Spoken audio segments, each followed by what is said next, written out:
जय हिंद, जय भारत। भारत माता की जय। हमारा टॉपिक है, वो हम देखते हैं क्या है। संविधान का मौलिक अधिकार आज हम करेंगे। ठीक है, क्या पढ़ेंगे आज हम? मौलिक अधिकार पढ़ेंगे, फंडामेंटल राइट। ये किस में है? ये भाग 3 में आता है। ठीक है, फंडामेंटल राइट किस भाग में आता है? तो भाग 3 में आता है।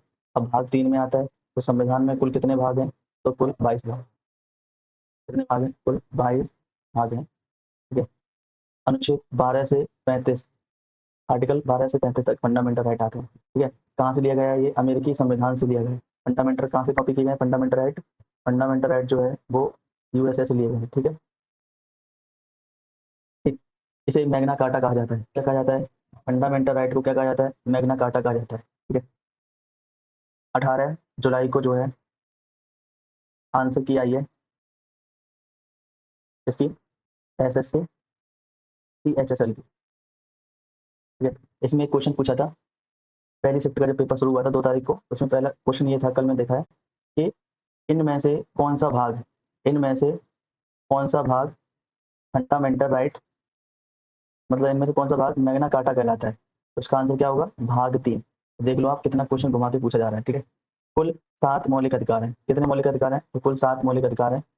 ये 7 मौलिक अधिकार कब थे? ये मौलिक अधिकार थे 26 नवंबर 1949 को, जब भारत का संविधान बनकर तैयार हुआ। ठीक है, तब ये 7 मौलिक अधिकार थे। लेकिन वर्तमान में कितने मौलिक अधिकार हैं? वर्तमान में कितने मौलिक अधिकार है? तो 6 मौलिक अधिकार है। तो एक मौलिक अधिकार कब हट गया? तो 44वां संशोधन किया गया। कब? 1978 में। उस समय भारत के प्रधानमंत्री कौन थे? तो मोरारजी देसाई जो थे, वो भारत के प्रधानमंत्री थे। उस समय जो है ये संपत्ति का अधिकार जो था उसे कानूनी अधिकार बना दिया गया वो। ठीक है, अब देखते हैं हमारा कि वर्तमान में कितने मूल अधिकार हैं। तो वर्तमान में हमारे पास कितने मौलिक अधिकार हैं? तो 6 मौलिक अधिकार है। जैसे समता और समानता का अधिकार, राइट टू इक्वलिटी। जैसे व्यक्ति, महिला, मेल फीमेल, ट्रांसजेंडर, अमीर गरीब, सबको एक समान। ठीक है, संविधान सबको कैसा अधिकार देता है? सबको एक समान अधिकार देता है। जैसे आर्टिकल 14 से 18, जैसे 14 में कहा गया है कि विधि के समझ समानता, यानी कोई भी व्यक्ति होगा वो कानून के समझ समान है। कानून के समझ कैसा है? समान है। फिर आर्टिकल 15 में क्या कहा गया? आर्टिकल 15 में धर्म, जाति, लिंग, जन्म स्थान, भाषा के आधार पर भेदभाव नहीं कर सकते, राज्य उसके साथ भेदभाव नहीं करेगा। फिर अनुच्छेद दूसरा क्या है? स्वतंत्रता का अधिकार, राइट टू फ्रीडम। इसमें बोलने की स्वतंत्रता, भारत में कहीं भी घूमने की स्वतंत्रता, भारत में कहीं पर निवास करने की स्वतंत्रता, भारत में कहीं पर भी जाकर व्यापार करने की स्वतंत्रता। इस तरह की स्वतंत्रता का जिक्र किया गया है 19 के अंदर। 20 में कहा गया है कि गिरफ्तारी के संबंध में, अनुच्छेद 21 में कहा गया है प्राण और देह स्वतंत्रता के संबंध में, 22 में कहा गया है कि गिरफ्तारी के 20 में कहा गया अपराध के दोष सिद्ध, और 22 में कहा गया है गिरफ्तारी के संबंध में। 22 में क्या है? 22 में जो है गिरफ्तारी है, और 20 में क्या है? 20 में है अपराध के दोष सिद्ध, जो अपराध किया है उसके दोष सिद्ध, अपराध के दोष सिद्ध। और तीसरा क्या है? शोषण के विरुद्ध अधिकार। ठीक है, शोषण के विरुद्ध अधिकार, राइट टू एक्सप्लोटेशन। ठीक है, तो 23 और 24 इसमें क्या है? अनुच्छेद 23 में आता है देह व्यापार, 24 में आता है तुम्हारा 14 साल से कम उम्र के बच्चों को जोखिम भरे कारखानों में काम न करने देना। धार्मिक स्वतंत्रता जो है वो चौथे में आता है। ठीक है, हमारा जो चौथा फंडामेंटल राइट है वो धार्मिक स्वतंत्रता का अधिकार। अब भारत में बहुत सारे धर्म है, जैसे हिंदू धर्म है, मुस्लिम धर्म है, सिख धर्म है, क्रिश्चियन धर्म है, बौद्ध धर्म है, जैनिज्म जैन धर्म है। तो इनको अपने अपने धर्म को कैसे प्रचार करेंगे, कैसे मनाएंगे, उनको ये स्वतंत्रता कौन देता है? वो संविधान देता है। ठीक है, हमारा पांचवा फंडामेंटल राइट है संस्कृति और शिक्षा का अधिकार। कौन सा? संस्कृति और शिक्षा का अधिकार, right to culture and education. अभी कल्चर और एजुकेशन जो आर्टिकल 29 और आर्टिकल 30 में जो है वो किसके लिए है? तो ये है माइनॉरिटी के लिए। किसके लिए है? माइनॉरिटी के लिए। इसके लिए माइनॉरिटी के लिए। अब माइनॉरिटी में कौन आता? तो सिख, मुस्लिम, बौद्ध, जैन, पारसी। ठीक है, तो ये किस में आते हैं? माइनॉरिटी में आते हैं। इनके लिए उनकी शिक्षा, उनके कल्चर को बचा के रखना। ठीक है, जो छठा हमारा जो फंडामेंटल राइट है संवैधानिक उपचारों का अधिकार। कौन सा है? संवैधानिक उपचारों का अधिकार। इसमें क्या है? तो राइट टू कॉन्स्टिट्यूशनल रेमेडीज। इसमें क्या है? PIL, पब्लिक इंटरेस्ट लिटिगेशन, मतलब क्या है, लोक हित जन याचिका। लोक हित जो जन याचिका जो होगी वो आर्टिकल 32 के तहत सुप्रीम कोर्ट में दायर होगी और आर्टिकल 226 के तहत जो है ये हाई कोर्ट में दायर। ठीक है, नेक्स्ट देखते हैं। अब देखते हैं यहाँ से, तो अनुच्छेद 14 जैसे हम जानते हैं सभी भारतीयों का विधि यानी कानून के समक्ष समान, एक समान, यानी सभी भारतीय जो है कानून के समक्ष कैसे हैं, एक समान है। ठीक है, अनुच्छेद 15 में क्या है, धर्म जाति मूलवंश लिंग जन्म स्थान के आधार पर भेदभाव नहीं कर सकते। कौन नहीं कर सकता, राज्य किसी भी व्यक्ति के साथ इन 5 चीजों में से किसी में से भी भेदभाव नहीं करेगा।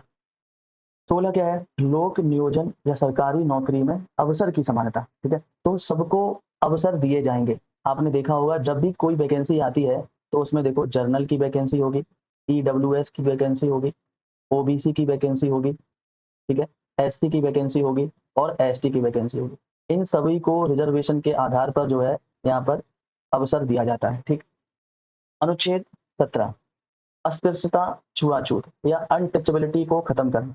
अब ये क्या है, अब ये भारत में अगर भारतवर्ष में देखा जाए तो हद तक जो है ये चीजें जो है अब छुआछूत कैसी होती जा रही है, खत्म होती जा रही है। इसके पीछे रीजन क्या है कि इंटर कास्ट मैरिज, ठीक है, इंटर रिलीजन मैरिज, ठीक है, और बढ़ती शिक्षा एजुकेशन जैसे जैसे हर व्यक्ति के पास पहुंचेगी, व्यक्ति पढ़ा लिखा होगा और वो जो है छुआछूत से मुक्त हो जाएगा, मतलब छुआछूत नहीं करेगा। ठीक है, अनुच्छेद 18 क्या कह रहा है, उपाधियों का अंत। किसका अंत है, उपाधियों का अंत। मतलब अगर किसी व्यक्ति को भारत सरकार द्वारा पद्मश्री, पद्म विभूषण या भारत रत्न ये दिया जाता है तो व्यक्ति इसका एक टाइटल लगा के नहीं घूमेगा, अपने नाम के सामने टाइटल नहीं लगाएगा। अगर ये नाम के सामने लगाता है और पब्लिक में इसका लाभ उठाता है, जो भारत सरकार के द्वारा जो इनको उपाधि दी गई है, तो जो है ये उपाधि वापस कर ली जाएगी। ठीक है, आपसे ये भी क्वेश्चन पूछ लेगा कि किस अनुच्छेद में भारत रत्न, पद्मश्री, पद्म विभूषण दिया जाता है, तो अनुच्छेद 18। ठीक है, ये हमारा है दूसरा, स्वतंत्रता का अधिकार। किसका अधिकार, स्वतंत्रता का अधिकार, राइट टू फ्रीडम। अब देखो 19 के, अब देखो आर्टिकल 19 अभिव्यक्ति की आजादी, 19 के क में जो है वो क्या आता है, प्रेस की स्वतंत्रता, इसकी आती है, प्रेस की स्वतंत्रता आती है 19 के क में। और 19 में क्या आती है, अभिव्यक्ति की आजादी, विचार की आजादी। और 19 आर्टिकल में जो है वो क्या आता है, सब कहीं भारत में कहीं पर भी आप सभा और सम्मेलन कर सकते हैं, कोई संगठन या संघ बना सकते हैं, भारत में किसी भी जगह आप घूम सकते हैं, भारत में किसी भी जगह पर आप निवास या रह सकते हैं, जहां पर आप रहोगे वहां पे अपनी जीविका चलाने के लिए रोजगार या व्यापार कर सकते हो। ठीक है, अब अनुच्छेद जो है 20 क्या कहता है कि दोष सिद्ध के संबंध में या किसी अपराध के लिए दोष सिद्ध। ठीक है, उसके बाद अनुच्छेद 21 में क्या है, प्राण और दैहिक स्वतंत्रता, जैसे निजता, ये प्राइवेसी, जैसे किसी का फोन टैप करना ये उसकी प्राइवेसी के साथ छेड़छाड़ होगी। सड़क पर व्यापार करना ये भी उसके प्राण और दैहिक स्वतंत्रता के अंदर ही आता है। शिक्षा पाने का अधिकार ये उसका पर्सनल है। विधि सहायता मिलना मतलब कानूनी सहायता मिलना। निःशुल्क चिकित्सा, यदि किसी ऐसे जितने भी जो भी प्राइवेट हॉस्पिटल्स हैं उनको भी ये हिदायत दी जाती है सरकार के द्वारा कि यदि कोई व्यक्ति एक्सीडेंट से घायल हो गया है तो आप जो है उस व्यक्ति की निःशुल्क चिकित्सा करोगे, उसका ट्रीटमेंट करके दोगे आप निःशुल्क उसका। ठीक है, निःशुल्क खाद्य सामग्री। ठीक है, अनुच्छेद 22, अनुच्छेद 22 क्या है, गिरफ्तार किए गए व्यक्तियों के अधिकार। अब जो व्यक्ति गिरफ्तार किया जाएगा तो अब व्यक्ति है तो उसके भी कोई ना कोई अधिकार होंगे। ठीक है, तो यहाँ पे देखो पुलिस, अब पुलिस किसी व्यक्ति को क्या करती है, गिरफ्तार करती है, तो गिरफ्तार करने के बाद ऐसा तो है नहीं कि पुलिस उसको सजा दे दे, तो इसको क्या करना पड़ेगा, 24 घंटे के भीतर जो है उसे जज के सामने पेश करना पड़ेगा। जज के सामने क्या करना पड़ेगा, पेश करना पड़ेगा। वो व्यक्ति जो गिरफ्तार हुआ है वो गिरफ्तारी का कारण पूछ सकता है, पूछेगा भैया हम हमें बताओ किस कारण से हमें आप जो गिरफ्तार करके ले जा रहे हो। वो अपने मनपसंद वकील को रख सकता है, अपने वकील से परामर्श कर सकता है। ठीक है, तो ऐसा नहीं है, संविधान जो है अपराध करने वाले को और जिसके साथ अपराध हुआ है उन दोनों को संरक्षण देता है। ठीक है, ये भाग जो हमारा जो है 3 है, ये मतलब तीसरा वो हमारा है फंडामेंटल राइट। क्या, शोषण के विरुद्ध अधिकार। अब शोषण के विरुद्ध अधिकार जैसे ये हमारा है अनुच्छेद 23, जैसे दास प्रथा, बंधुआ मजदूरी, देह व्यापार। ठीक है, तो देह व्यापार के केस अभी काफी आते हैं, सुनाई देते हैं कि किसी छोटी सी बच्ची को जो है बेच दिया गया है। ठीक है, गरीबी के कारण अपने बच्चों को बेच देते हैं। इस तरह की चीजों को जो है निषेध है, ये जो भारत में करना जो है गैर कानूनी है। ठीक है, गैर कानूनी है। ठीक, अनुच्छेद 24 में क्या है, जोखिम भरे कारखानों में 14 वर्ष से कम उम्र के बच्चों को जो है निषेध काम करना है। मतलब 14 साल से कम उम्र के बच्चे जो है किसमें काम नहीं करेंगे, कारखानों में काम नहीं करेंगे। इस कारखानों में, जोखिम भरे कारखानों में काम नहीं करेंगे। चौथा क्या है, ये चौथा हमारा है फंडामेंटल राइट, धर्म की स्वतंत्रता, राइट टू फ्रीडम और रिलीजन। ठीक है, जैसे अनुच्छेद 25 क्या कहता है कि धार्मिक क्रियाकलाप, ठीक है, तो जैसे हम हिंदू धर्म में नवरात्रि होती है, ठीक है, गणेश चतुर्थी होती है, इसको मनाने के लिए, और जैसे आपको मुसलमानों में आप देखो ईद मनाते हैं, ठीक है, और सिखों में जैसे गुरु नानक जयंती हो गई, गुरु गोविंद सिंह का जन्म हो गया, इस तरह की जो है गुरु पूर्णिमा जो मनाई जाती है उसको। और अनुच्छेद 26 में क्या है कि धार्मिक कार्यों का प्रबंधन करना, ठीक है, जो भी मैनेजमेंट होगा अपने धर्म को मनाने के लिए वो आप कर सकते हो, स्वतंत्र हो उसके लिए। अनुच्छेद 27, धार्मिक कार्यों के लिए करों में छूट, ठीक है, आप जो धार्मिक कार्यों में कोई भी काम करोगे या पैसे से रिलेटेड जो भी काम होगा धार्मिक कार्य में, उस पर जो है टैक्स नहीं लिया जाए, वो क्या होगा, टैक्स फ्री होगा। मतलब आप अपने धर्म को संपोषित कर रहे हो, आप अपने धर्म को बढ़ावा दे रहे हो। अनुच्छेद 28 क्या है, शिक्षण संस्थानों में धार्मिक स्वतंत्रता, जैसे शिक्षण संस्थानों में धार्मिक स्वतंत्रता होनी चाहिए, ठीक है, या होती भी है, ये हमें संविधान अधिकार देता है। ठीक है, जैसे मदरसा, मुसलमानों के क्या होते हैं मदरसा, जैसे हिंदू के क्या होते हैं गुरुकुल, और सिखों के जो बोला जाता है उन्हें टकसाल बोला जाता है, टकसाल। टकसाल आई थिंक टकसाल ही बोला जाता है, कंफर्म नहीं है, शायद टकसाल। ठीक है, अनुच्छेद, अब ये है हमारा 5, फंडामेंटल 5, संस्कृति और शिक्षा संबंधी अधिकार, संस्कृति और शिक्षा संबंधी अधिकार। तो अनुच्छेद 29 में क्या कहा गया है, 29 में अल्पसंख्यक वर्गों के हितों का संरक्षण। अब अल्पसंख्यक जो माइनॉरिटी है भारत में, उनके वर्ग हैं, उनका हमें क्या करना पड़ेगा, संरक्षण करना पड़ेगा। जैसे उनकी भाषा, उर्दू, गुरुमुखी जो सिखों की भाषा हो गई, ठीक है, इनको जो है संरक्षण देना पड़ेगा। ये पंजाबी भाषा गुरुमुखी में लिखते हैं, कल्चर उनका हो गया, उनको बचा के रखना। अनुच्छेद 30 में क्या है, अल्पसंख्यक वर्गों को शिक्षण संस्थानों की स्थापना करना, मदरसा, जो भी उनकी शिक्षा को बढ़ावा देने के लिए जो खोले जाते हैं, उनका प्रशासन और जो है उसको चलाने के लिए मैनेजमेंट चाहिए होता है। ठीक है, अब 31 जो है, अब 31 क्या है, अब अनुच्छेद 31 में क्या है, संपत्ति का अधिकार, अब कैसा अधिकार है, अब ये कानूनी अधिकार हो गया है। ये 44वां संशोधन 1978 में किया गया था, जब भारत के प्रधानमंत्री मोरारजी देसाई हुआ करते थे। कौन थे उस समय भारत के प्रधानमंत्री, मोरारजी देसाई,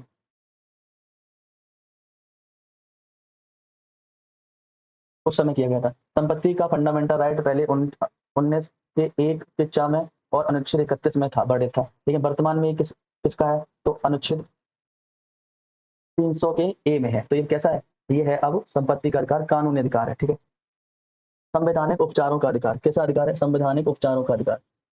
तो संवैधानिक उपचारों का अधिकार क्या है, यहाँ पे है अनुच्छेद 32 में क्या कहा गया है, संवैधानिक उपचार। इसको जो है भीमराव अंबेडकर ने जो छठा जो है हमारा फंडामेंटल राइट है, उसको हृदय और आत्मा का है। ठीक है, जैसे अनुच्छेद 32 के तहत जो है हम उच्चतम न्यायालय यानी सुप्रीम कोर्ट जा सकते हैं। ठीक है, और अनुच्छेद 226 के तहत जो है हम अपने हाई कोर्ट जा सकते हैं। क्या करने जाएंगे वहां पर, तो PIL दायर करने, जनहित याचिका दायर करने, यानी ये दोनों के दोनों क्या करते हैं, रिट जारी कर सकते हैं, वहां से जारी कर सकते हैं, रिट जारी करते हैं, रिट जारी होती है। ठीक है, तो ये हमारे जो है फंडामेंटल